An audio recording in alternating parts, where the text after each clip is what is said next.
Sí, continuamos entonces con esta tercera parte del video. La última parte de la segunda, del video anterior, tuvimos algunas, mejor dicho, tuve algunas dificultades con el audio, lo que ocasionó que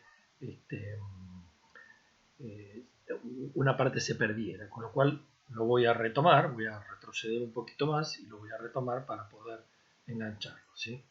Estábamos entonces hablando de que Marshall reconocía la importancia de las dos teorías, tanto del valor clásico como la neoclásica, y de alguna manera las reconciliaba, cada una basada en, por ejemplo, la teoría clásica y objetiva del valor en el trabajo y la teoría neoclásica o subjetiva del valor en la utilidad. Y que para Marshall los dos elementos actúan como las dos tijeras de manera independiente y simultánea, como las dos hojas, mejor dicho, de esa tijera, ¿no? Bueno, estoy retomando esto, seguramente ya quedó en la clase anterior, pero estoy retomando para volverlo a enganchar. Por lo tanto, bueno, considera que las curvas de oferta y demanda reflejan con exactitud los costos, para él, mano de obra, y las preferencias de los consumidores y por lo tanto la utilidad. De manera que los precios de mercado reflejan con precisión el valor. Y Marshall realiza de esta manera una teoría simétrica del valor y del precio, de modo tal que el precio se determina por el costo en el largo plazo y por la utilidad en el corto plazo, ¿sí? Uno puede de esa manera entonces estudiar la interacción de la oferta y la demanda en comparación con el mercado. Ahora bien, aunque profundamente, digamos, imbuido de las ideas desarrolladas en la década de 1870, tanto por Walras, por Gibbons y por Menger, para quienes la utilidad marginal, es decir, la satisfacción de que un consumidor la satisfacción de que un consumidor individual de la última unidad se retira de un pozo, es decreciente. El pozo, en términos el ejemplo del agua, digamos, es decreciente.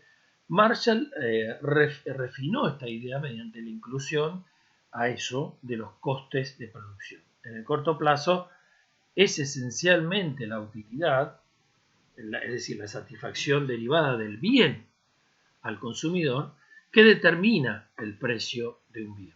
Los consumidores están dispuestos a pagar más por una propiedad que les da mayor utilidad.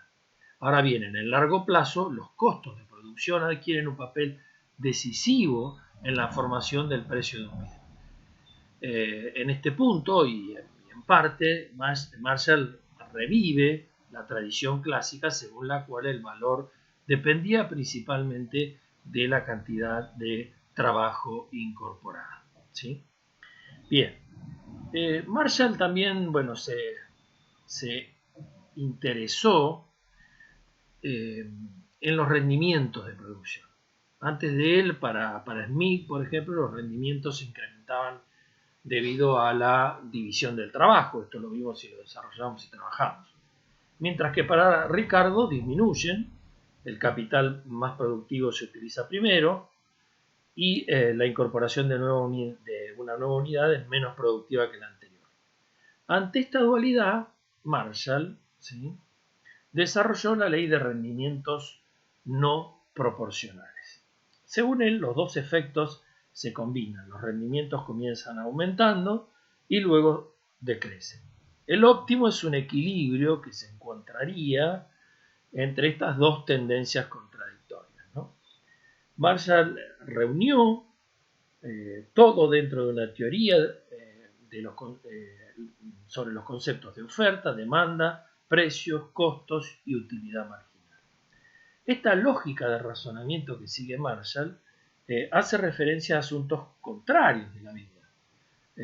Sintetizando los puntos principales que aparecieron en 1890 en su libro Principios de Economía Política, podríamos señalar, ¿sí?, los siguientes. En primer lugar, Marshall plantea el excedente del consumidor y el productor. El excedente del consumidor viene del hecho de que pagó menos de lo que estaba dispuesto a pagar.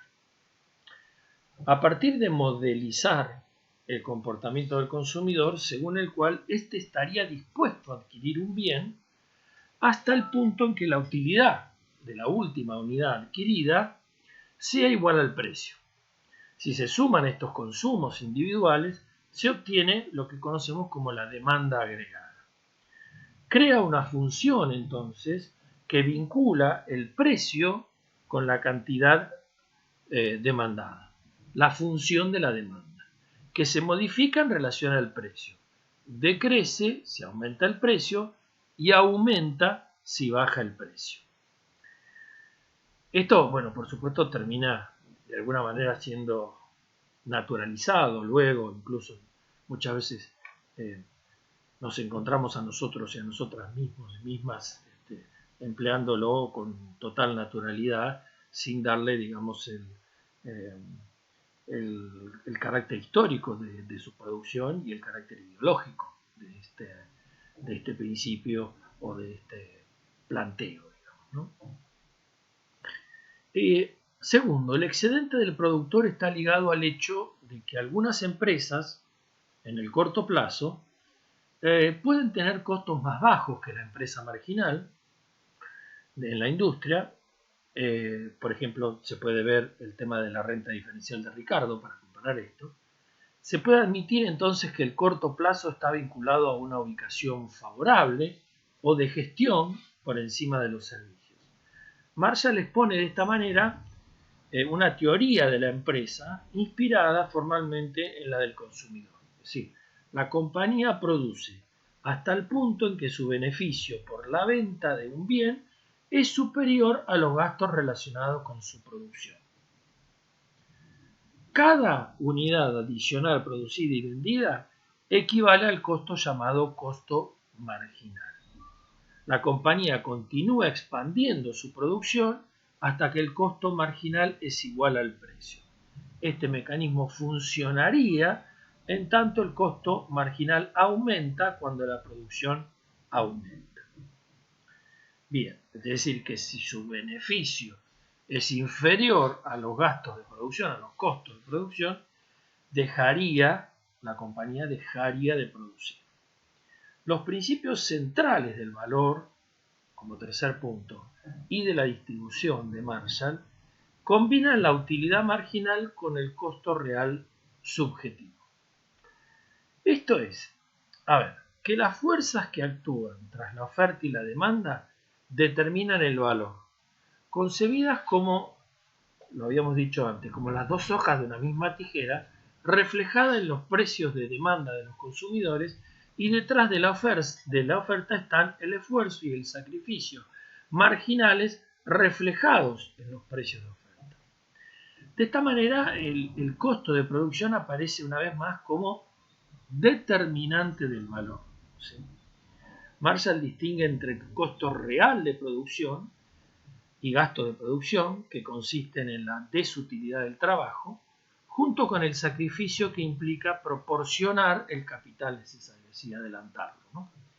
Estos dos elementos forman el costo real y son de carácter, a su juicio, ¿no?, subjetivo. Otra cuestión, Marshall considera dos tipos de bienes: los que tienen rendimientos decrecientes y otros. En el primero, cada empresa establece su nivel de producción que iguala precio y costo marginal. Sumando estas producciones se obtiene una función que vincula precios con la cantidad producida, ¿sí? Esta función es creciente, aumento de la producción con el precio. Para los demás productos, para los que los rendimientos no están disminuyendo, no podemos construir la misma función de oferta. A menudo no pueden producirse en el marco de la libre competencia y deben ser producidos por el Estado. Se trata, por ejemplo, de los bienes públicos. Marshall, por otra parte, se centra, a diferencia de Walras, en la oferta y sostiene que el factor determinante es la cantidad producida. Es decir, las empresas ajustan la cantidad producida precios y costos. Por lo tanto, para Marshall los precios y las cantidades se ajustan. Si representamos gráficamente las funciones de oferta y demanda relacionándolas con cantidad y precios que se cortan en el punto de equilibrio, esto sería lo que él propone. Ahora, insistimos que cuando la oferta y la demanda están en equilibrio, la cantidad de la mercancía que se produce por unidad de tiempo es la cantidad de equilibrio y el precio al que se vende es el precio de equilibrio. Se trata, para Marshall, de un equilibrio estable y normal en condiciones de libre competencia, que, bueno, ya sabemos que eso es más abstracto que real. Marshall examina también el ejemplo del mercado de competencia imperfecta con un método que consiste en tomar un caso de referencia considerando las posibles excepciones. Por su parte, también Marshall utiliza el término cuasi renta para referirse al precio, para distinguirla de la renta debido a la generosidad de la naturaleza, es decir, se refiere a la renta ricardiana, a la renta diferencial. La cuasi renta particular se forma cuando el contratista continúa utilizando el equipo ya amortizado, es decir, que ya se ha pagado.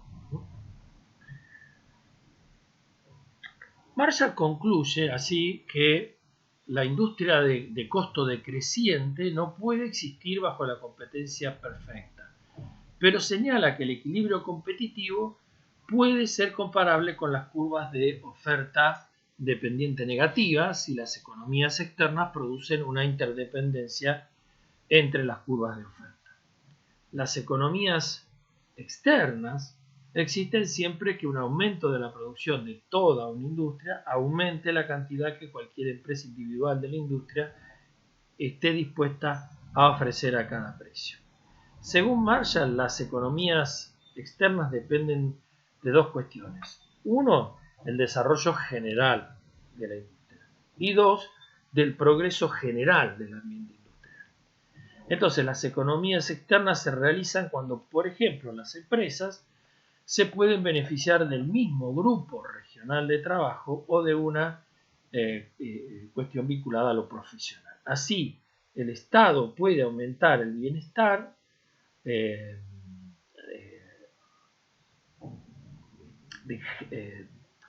así el Estado puede aumentar ese bienestar, ¿sí? En lo que tiene que ver con la recaudación fiscales vinculados a los costos y los subsidios a determinadas ramas para disminuir, por ejemplo, esos costos. Es decir, incentivar la producción y el proceso productivo. Considerando entonces el aporte de Marshall como una suerte de integración peculiar de la microeconomía estática con ciertos fragmentos de la teoría clásica, podríamos decir que el carácter dicotómico del sistema marshalliano, que considera la demanda vinculada con los deseos, la satisfacción del consumidor y conserva el costo real, pero le da a ese costo real un carácter subjetivo. Bien, podríamos continuar entonces ahora con, dentro de la corriente del pensamiento marginalista, con la aparición de lo que podríamos llamar una crítica a la teoría neoclásica, y en la que vamos a introducir el pensamiento de Schumpeter, ¿sí? Que para que tengamos una idea también, datos biográficos breves, vive entre 1883 y 1950. La idea central de Schumpeter, que de alguna manera tiñó todo su trabajo, desde, por ejemplo, la teoría del desenvolvimiento económico de 1912, desde los ciclos de los negocios de 1939, el trabajo sobre capitalismo, socialismo y democracia de 1942, era la importancia que para él tenía la élite empresarial para la evolución y el crecimiento, para el ciclo de los negocios y para la supervivencia misma del capitalismo. Schumpeter entonces propone una construcción teórica que abre la vía a una conceptualización del crecimiento que desborda o supera al del pensamiento neoclásico. Pensamiento que el mismo Schumpeter sostiene como fundamento, como base. A su formación marginalista, el autor agrega, ¿sí?, una comprensión más profunda del análisis de la escuela histórica y de la escuela también marxiana. La teoría del desenvolvimiento económico, publicada originalmente en alemán en 1912, hace descansar en la innovación y en el empresario innovador que la lleva a cabo el mayor peso del desarrollo económico. El punto de partida de su análisis es una imagen de lo que él llama el flujo circular, término que designaría una economía funcionando en condiciones invariantes de periodo en periodo, es decir, sin variación intertemporal, de lo que todo beneficio queda, o del que todo beneficio queda excluido. La evolución, tal vez la traducción sea el desarrollo, no sé, ahí hay una complejidad teórico-conceptual que deviene no solo de la traducción, sino también de una visión ideológica. Tal vez podríamos hablar de crecimiento en lugar de desarrollo, pero bueno, seguiremos avanzando e intentaremos zanjar en otro momento esta cuestión. La evolución, o si ustedes quieren el desarrollo, se opone al flujo circular, en tanto ella supone no solamente un crecimiento cuantitativo, sino igualmente un cambio cualitativo de los bienes y de las técnicas. Es decir, el motor del desarrollo es la innovación, que pone en marcha lo que él llama suerte de empresario emprendedor, que es el entrepreneur, ¿sí?, por medio del crédito. Repito, entonces el motor del desarrollo, de la evolución, o si ustedes quieren del crecimiento, es la innovación. Innovar, que pone en marcha el propio empresario emprendedor, el entrepreneur, por medio del crédito. Es decir, que el crédito le facilita el capital necesario para emprender esa etapa de innovación. El desarrollo se opone al circuito estacionario de la economía, en tanto supone no solamente un crecimiento cuantitativo, crecen las cantidades producidas, sino igualmente un cambio cualitativo de los bienes y de las técnicas, o sea, de la calidad de los bienes y de las técnicas, de las mejoras tecnológicas que se aplican en el proceso productivo. En la teoría neoclásica, la empresa debe decidir sobre cantidades y precios de insumos y productos para ver cómo maximiza su beneficio, tomando como base un conjunto conocido de funciones de producción que relacionan de un determinado modo los factores de la producción. Lo que la firma hace es ejecutar una serie de cálculos, la firma entendida como la empresa, ¿no?, reaccionando a los cambios externos del ambiente económico de tal manera que se asegura la continuidad de la maximización de sus resultados, es decir, garantizar márgenes de ganancia lo suficientemente significativas para continuar con el proceso productivo. Para Schumpeter, entonces, el empresario es el agente que opera combinaciones productivas adquiriendo los diversos servicios productivos necesarios para la obtención de los mismos. Es una suerte de gerenciador o organizador de ese proceso. Para Schumpeter, entonces, la función de la empresa no consiste solo en la puesta en marcha repetitiva de combinaciones productivas, sino esencialmente en impulsar o llevar adelante, concretar combinaciones nuevas. Estas combinaciones nuevas, que son fruto de la reinversión o del crédito, es lo que el autor llama innovación. El tipo de competencia que resulta crucial para obtener una eficiencia dinámica dice Schumpeter, no es la competencia de precios de la teoría neoclásica, sino la de los nuevos productos básicos, las nuevas tecnologías, las nuevas fuentes de oferta y el nuevo tipo de organización y la mayor unidad de control. Es decir, es lo nuevo lo que impulsa, ¿no? Lo venimos diciendo, lo que lleva adelante la innovación. Es decir, la figura clave es la de la competencia que obliga, la competencia entre distintas empresas, obliga a obtener una ventaja decisiva en precio o en calidad y que no pelea en el margen de resultados y beneficios, sino en base de sus fundamentos y su propio desarrollo productivo. Lo podemos sintetizar, lo dicho hasta aquí, de la siguiente manera. El motor del desarrollo es la innovación que pone en marcha el entrepreneur, que es este empresario organizador o gerenciador del proceso productivo e innovador, por medio del crédito. Bien, para Schumpeter entonces el elemento estratégico de la actividad empresarial es precisamente la innovación.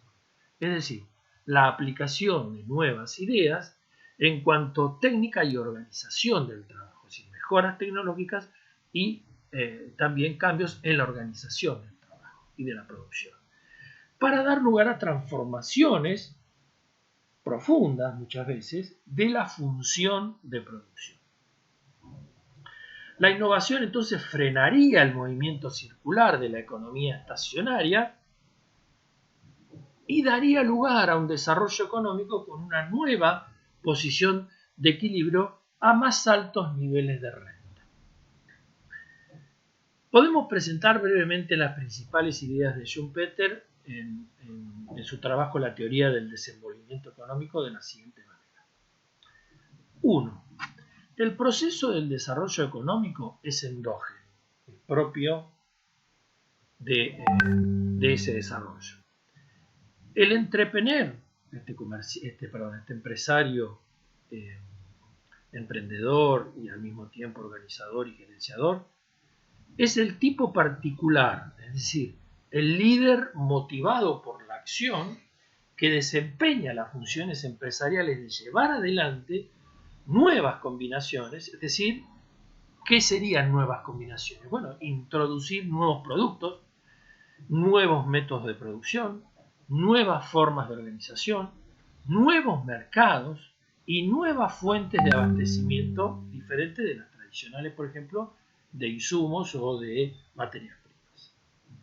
En segundo lugar, el entrepreneur es el agente del cambio cuyas nuevas combinaciones, lo que mencionamos recién, introducen una suerte de turbulencias, con el viento de fondo, en el devenir económico y por lo tanto distorsionan el equilibrio de esa economía estacionada, digamos, o ese estado estacionario de la economía que está en una especie de equilibrio que no le permite avanzar. Y en cuarto lugar, la emergencia, es decir, el surgimiento de instituciones proveedoras de crédito a través de la historia, han estimulado la actividad empresarial ofreciendo los préstamos necesarios para implementar usos no habituales de los factores de producción. Es decir, ni más ni menos que para innovar. Bien. Veamos un poquito más esto de los entrepreneurs y la innovación. En la visión neoclásica de alguien como Leon Walras, por ejemplo, el entrepreneur es el agente que opera combinaciones productivas, adquiriendo los diversos servicios productivos necesarios para llegar al fin que es la obtención de los bienes. Para Schumpeter, por el contrario, la función de la empresa no consiste en la puesta en marcha repetitiva de combinaciones productivas, sino esencialmente en la realización de combinaciones nuevas, lo que nosotros llamamos innovación. Bajo la concepción schumpeteriana del empresario, se nota que es esa concepción es mucho más estrecha que la neoclásica porque resulta relativa al estadio de la puesta en marcha efectiva del proceso productivo, pero a su vez es más amplia porque no se limita a los cambios que afectan a las técnicas de fabricación. La innovación para Schumpeter no se asimila a la idea de aumento del saber relativo a las técnicas practicables, porque no se limita a los cambios que solo afectan a las técnicas de fabricación. Entonces, para Schumpeter son 5 las categorías que nos permiten definir con claridad innovación, ¿no?, en este esquema teórico-conceptual de Marshall. Primero, innovación significa fabricación de un nuevo producto. Segundo, introducción de un nuevo método de producción. Tercero, apertura de nuevos mercados, es decir, mercados que podríamos llamar vírgenes en términos de que todavía el capitalismo no ha llegado allí con esos productos, o los mercados que al introducir nuevos productos construyen un nuevo mercado, porque no había, por ejemplo, un mercado hace años atrás para los celulares. ¿Por qué? Porque no existían. Bueno, la innovación y la creación de los celulares para la comunicación, bueno, generó nuevos mercados, no porque fueran distintos de los anteriores, es el mismo mercado, pero es un mercado que estaba totalmente, virgen en cuanto a la producción de estos nuevos productos. En cuarto lugar, la conquista de una nueva fuente de materias primas, ¿sí?, el aprovisionamiento en otros lugares, o de materias primas nuevas en el sentido de que reemplazan a otras materias primas que se utilizaban, o la producción de, por ejemplo, la mixtura de determinadas materias primas para producir artificialmente otra que sea un insumo vital para el proceso productivo. La puesta en marcha también, en quinto lugar, de un nuevo método de organización de la producción. Entonces, la fabricación de un nuevo producto, la introducción de un nuevo método de producción, la apertura de nuevos mercados, la conquista de una nueva fuente de materia prima y la puesta en marcha de un nuevo método de organización de la producción es lo que se condensa, ¿sí?, en lo que nosotros llamaríamos innovación en Schumpeter, ¿sí? Y el punto común en estas 5 modalidades reside en su carácter cualitativo, que justifica el carácter esencialmente discontinuo de la innovación.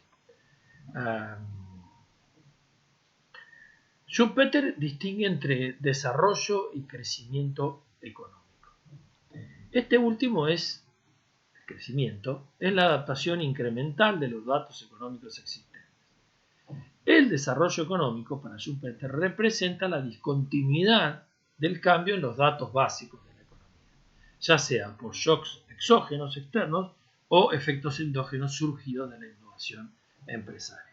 Nosotros tenemos también, una concepción más amplia que incorpora la dimensión histórica, social del desarrollo, que supone una mejoría de la calidad de vida. Pero él está hablando en estos términos.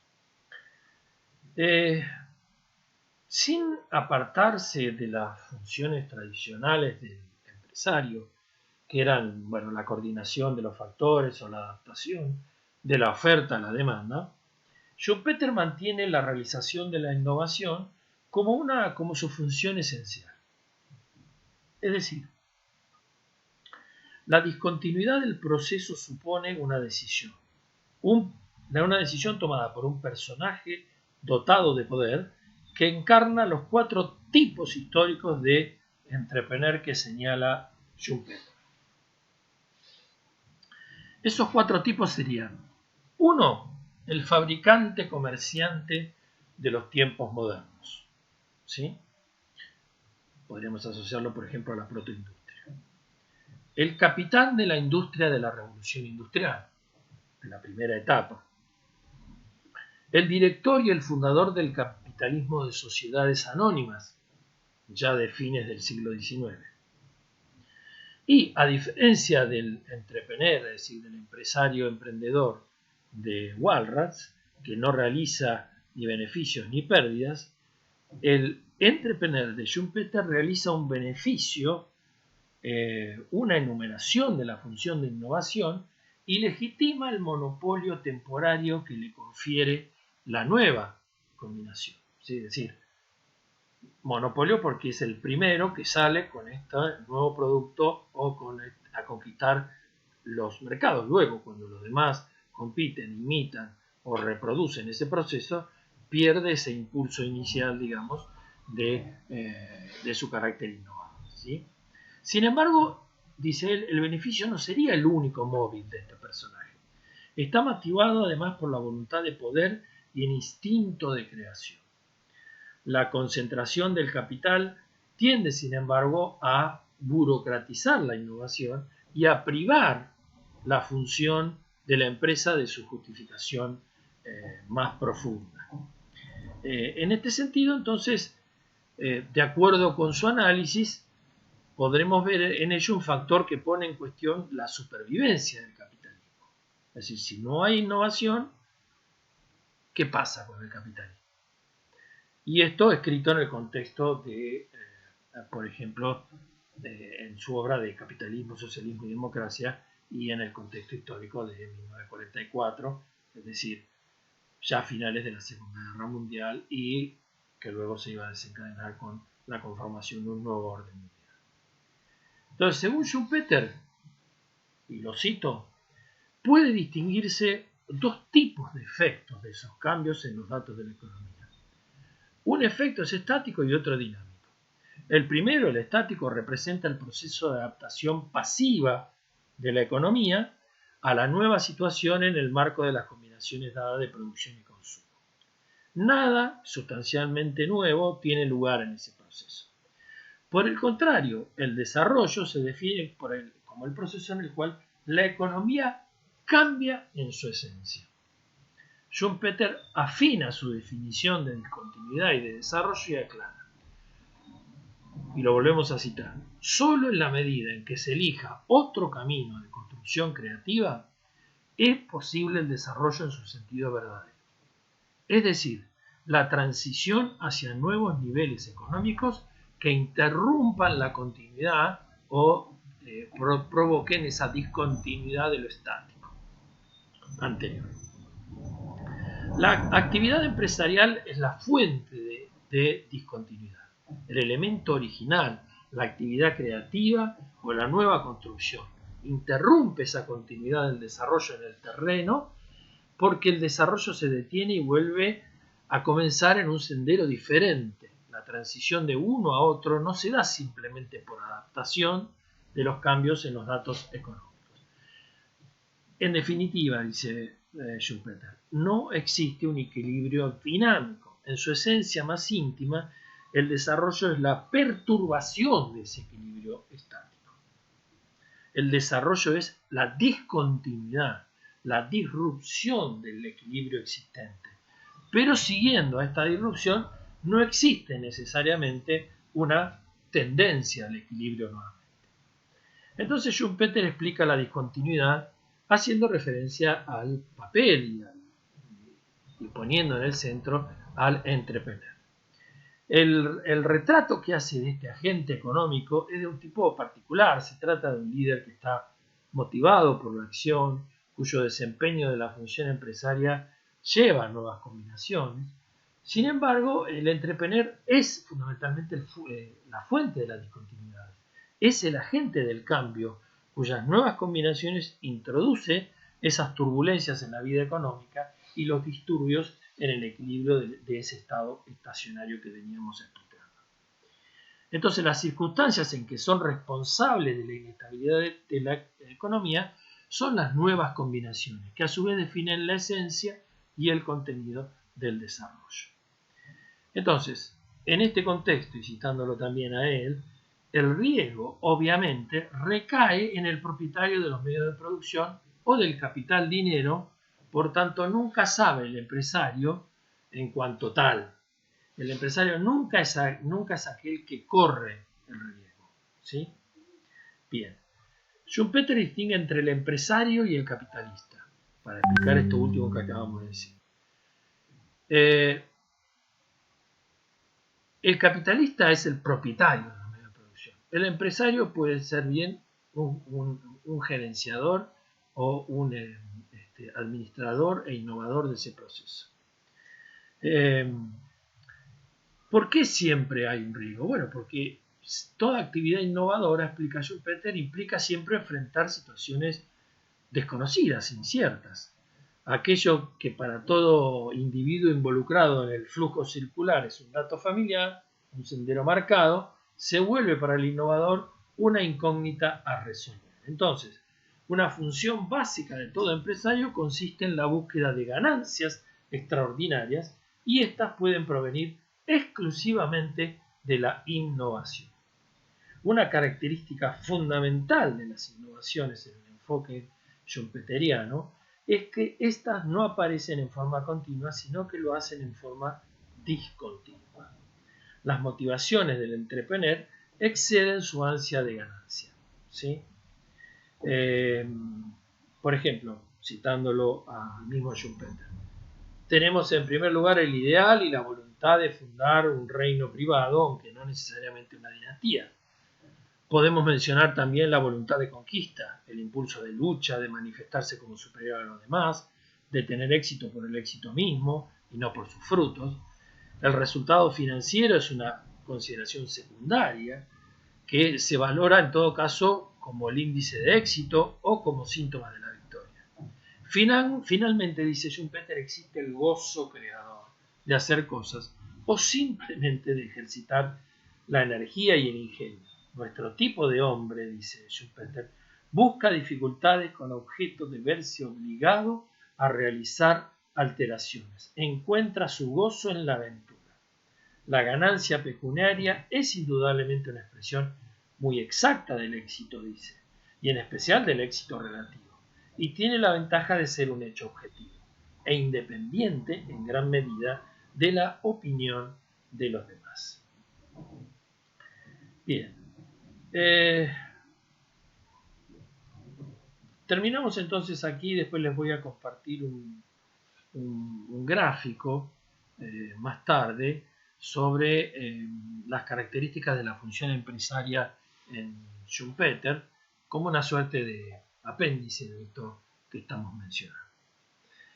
Bien, pasamos entonces a la última parte de la clase que desarrolla el pensamiento marginalista, viendo el papel de lo que llamaríamos un segundo Schumpeter y el papel de los entrepreneurs vinculados con las grandes empresas y el ciclo económico. ¿Sí? Con esto ya terminaríamos el desarrollo del pensamiento marginalista para ocuparnos en la segunda parte general de la clase, recuerden que está unificada, del pensamiento keynesiano. Este segundo Schumpeter, digamos, ¿no? Para él el entrepreneur y su función no son difíciles de conceptuar. La característica definitoria es simplemente hacer cosas nuevas o hacer cosas que ya han sido creadas, pero hacerlas de manera diferente. A pesar de los cambios de énfasis a lo largo de su obra, Capitalismo, Socialismo y Democracia, que irán dejando de lado la visión más romántica e individualista del empresario hacia una naturaleza más planificada de las innovaciones al interior de las grandes empresas, su posición de fondo, la posición básica, no se altera sustancialmente. En la obra que ya citamos, Capitalismo, Socialismo y Democracia, Schumpeter observa que con el desenvolvimiento del capitalismo y el establecimiento o la unidad de control de gran escala, se volvió una máquina más poderosa del progreso económico y de la expansión de largo plazo de la producción total. Entonces, en este contexto, la función del empresario, que consiste en introducir innovaciones y enfrentar resistencias del ambiente económico y social hacia las cosas nuevas, estaría, según Schumpeter, perdiendo terreno. En primer lugar, porque la propia innovación está siendo reducida a la rutina, y en segundo lugar, porque algunos tipos de resistencia, en particular la resistencia de los consumidores y productores hacia cosas nuevas, ya casi han desaparecido. Entonces los entrepreneurs pasarían a ser gerentes, que deciden cómo se utilizarán los recursos en una economía capitalista.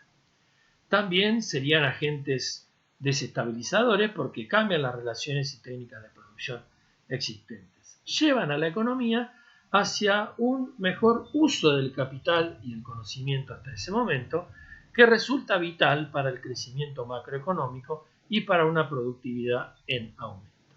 Finalmente, los entrepreneurs de Schumpeter son la causa de los ciclos de negocios, porque sus acciones originan desarticulaciones que pueden producirse en oleadas. Es decir, hay una oleada de negocios en esta dirección, luego se desarticula y se construye un nuevo ciclo de negocios con nuevos productos, nuevos mercados y una nueva ola, ¿no? Respecto de la relación entre los entrepreneurs y el ciclo económico. El ciclo económico tiene en la actividad del empresario su principal determinante. En la fase inicial de un proceso de innovaciones, permite al empresario obtener una rentabilidad elevada, una renta de situación, llama él, que puede llegar a ser incluso un monopolio. ¿Por qué? Porque es el primero y el único que está, digamos, introduciendo eso nuevo y por supuesto no hay nadie que le compita y entonces su rentabilidad es elevada en el mercado.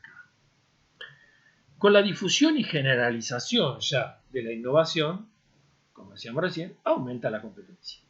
Y gradualmente van a desaparecer esas ganancias extraordinarias que tenía al principio cuando casi tenía una función monopólica en la oferta que se dirigía al mercado de los nuevos productos. Al eliminarse la ganancia extra del empresario, se agota el impulso para nuevos avances en esa dirección, luego le sigue bajo una lógica intrínseca propia. En esto, claro está, no deberíamos considerar elementos como guerras, pánico, destrucción del sistema de crédito, quiebras masivas, etc. Pero dice, luego le sigue bajo una lógica intrínseca la depresión, consecuencia del proceso normal de absorción y liquidación de las innovaciones, que obviamente relanzaría una nueva etapa. ¿Por qué se producen los ciclos económicos? Schumpeter nos sugiere 3 razones. Primero, las maneras innovadoras de aplicar los inventos y recursos existentes provocan la inmediata emulación por parte de otros, es decir, la imitación. 2. La demanda extra que el apoyo financiero brinda a estos emprendimientos está financiada por actividades que van a expandir el crédito. Y 3. Los nuevos emprendimientos generan lo que llamamos efecto derrame y provocan desarticulaciones similares en otras industrias que bien no necesariamente pueden ser de la misma rama de producción de otras. Luego pasamos al concepto que maneja Schumpeter respecto de los entrepreneurs y lo que él llama la destrucción creadora. En este sentido, digamos, el proceso de destrucción creadora es un hecho esencial para el capitalismo. Esto lo sostiene Schumpeter. Repito, el proceso de destrucción creadora es un hecho esencial para el capitalismo. Para él, entonces, una de las grandes ventajas del capitalismo es el proceso de destrucción creativa. ¿A qué se refiere entonces Schumpeter con eso? Bueno, se refería al dinámico espíritu emprendedor siempre presente en las sociedades capitalistas, bajo el cual la búsqueda de utilidades incentiva a los individuos en las empresas a innovar, a experimentar y a crear. Ese es el proceso en el cual desaparecen los productos que ya quedan viejos, obsoletos, y también los métodos de producción que resultan obsoletos o ineficientes que se venían utilizando por las empresas. Y todo es reemplazado por nuevos y mejores diseños y por técnicas innovadoras puestas en práctica por empresas exitosas. Entonces, el crecimiento capitalista es para Schumpeter un proceso permanente de desestructuración y reestructuración con la desaparición de las antiguas combinaciones y la introducción de las nuevas. Allí, cuando desaparecen las antiguas, se desestructura, cuando aparecen las nuevas, se reestructura. Entonces, en esa obra de 1942, Capitalismo, Socialismo y Democracia, Schumpeter plantea que una de las grandes ventajas del capitalismo es el proceso precisamente de destrucción creadora. Y que en eso fundamentalmente consiste el capitalismo, y en eso debe también vivir cada creación capitalista. La historia del siglo XX de alguna manera corroboró que Schumpeter, quien falleció en 1950, tenía razón en cuanto a la importancia del proceso de destrucción creativa. En lugar de carretas tiradas por caballos, hoy, por ejemplo, utilizamos vehículos motorizados, los cuales serán inevitablemente reemplazados por algún otro modo de transporte. En vez de oír el fonógrafo, oímos discos compactos que han reemplazado la grabadora de cinta, pero estos serán sustituidos por productos aún más eficientes y más baratos. Podríamos seguir dando ejemplos. Y que básicamente con mirar 10 o 20 años, digamos, para atrás, podemos ver ese tipo de desarrollo de nuevos productos y nuevas tecnologías en la economía capitalista del siglo XX. Sin embargo, un siglo de innovación tecnológica no ha convencido a todo el mundo de los beneficios a largo plazo de la destrucción creativa. Mientras unos comprenden los beneficios que traen las nuevas tecnologías, otros se sienten mal por el resultante desplazamiento de las personas que trabajaban en industria que entran en decadencia. En otras palabras, si aceptamos el lado creativo de lo que propone Schumpeter, nos preocupa el lado destructivo, sin dar, y no alcanzamos a percibir o no nos damos cuenta que creación y destrucción serían, bajo esta concepción schumpeteriana, los dos lados de una misma moneda, ¿sí? Las dos caras de una misma moneda. Un buen ejemplo de la resistencia, digamos, de los consumidores a tales cambios, por ejemplo, se observa en el sector financiero. El proceso de destrucción creativa ha estado revolucionando la banca desde hace 15 años. El cemento y los ladrillos, es decir, las sucursales tradicionales del sistema bancario, están siendo reemplazadas por cajeros automáticos, el teléfono, internet. Tales cambios tecnológicos significan mayor conveniencia, más rápido acceso a los servicios bancarios y más variada selección de opciones para los consumidores. Por último, vamos a desarrollar el mecanismo del desarrollo, valga la redundancia.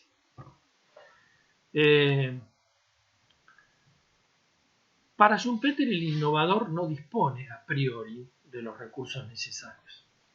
Debe procurárselos con la ayuda del crédito. Adquirir de la producción anteriormente afectado a las combinaciones tradicionales para integrarlos a las nuevas combinaciones. Adquirir esos factores, ¿no? Por un acto de poder se va a desprender del flujo circular por medio de la utilización de un ahorro anterior. Si al contrario se razona en términos del pasaje del circuito al crecimiento, entonces el crédito corresponde a una creación por los bancos de medios de pagos nuevos. Por ejemplo, el banquero en este caso es un intermediario entre el entrepreneur y los que detentan los medios de producción. De la lucha de los innovadores para desviar los recursos de las actividades tradicionales, la inflación resultará a la vez como consecuencia de un exceso de demanda por los medios de producción y los bienes salarios y como un medio de financiar por el ahorro forzado la innovación prefinanciada por el crédito. Este mecanismo de desarrollo es interesante tanto para la visión que Schumpeter propone como para las implicaciones relativas a los problemas de salida y de fluctuaciones en los ciclos económicos. Del crecimiento capitalista, ¿sí?, nos suministra una suerte de imagen de un proceso permanente de desestructuración y reestructuración con la desaparición de esas antiguas combinaciones y la introducción de estas nuevas. Esta imagen es esclarecedora respecto del pensamiento de Schumpeter. Pero Schumpeter busca igualmente responder en el plano lógico a ciertos interrogantes de su época, relativa al problema de la venta efectiva de los bienes en los mercados y sus vinculaciones con el imperialismo. Sin omitir las innovaciones posibles, la apertura de un nuevo mercado para el autor no es una precondición de la evolución. Su análisis establece en efecto que los prefinanciamientos de la innovación por el crédito introducen en la economía un poder de compra suficiente para la colocación de la producción y la realización de los beneficios del innovador. Así, el imperialismo le parece más bien derivarse de la permanencia de relaciones de poder más que de una exigencia de colocar la producción adicional específicamente del capitalismo. Bueno, es una interpretación de Schumpeter, ¿no? Y de esta corriente marginalista neoclásica. Por otra parte, la discontinuidad esencial a la innovación dota de una nueva clave o la articulación del análisis del crecimiento y de las fluctuaciones. Cada ciclo correspondería a la realización de una ola de innovaciones. La expansión es el periodo donde el recurso al crédito financia la nueva combinación. A lo largo de ese boom, digamos, la inflación da la ilusión pasajera de una coexistencia posible de las combinaciones nuevas y las antiguas, pero en la crisis se revela la necesidad de la eliminación de las combinaciones antiguas. La contribución entonces de Schumpeter al análisis del crecimiento es un aporte que parece recortarse de otros de la teoría económica, a excepción de trabajos puntuales que plantean, por ejemplo, los fundamentos de las teorías contemporáneas del crecimiento. Es con la obra de otros autores que el crecimiento se convierte en el objeto del análisis económico en el contexto de lo que llamaríamos el furor keynesiano, o la vigencia, plena vigencia del paradigma del pensamiento keynesiano. Bien, dejamos aquí entonces, terminamos con el marginalismo y lo que sería la primera parte dividida en 3 de la clase, y pasaremos a la segunda parte a abordar el desarrollo del pensamiento de Keynes.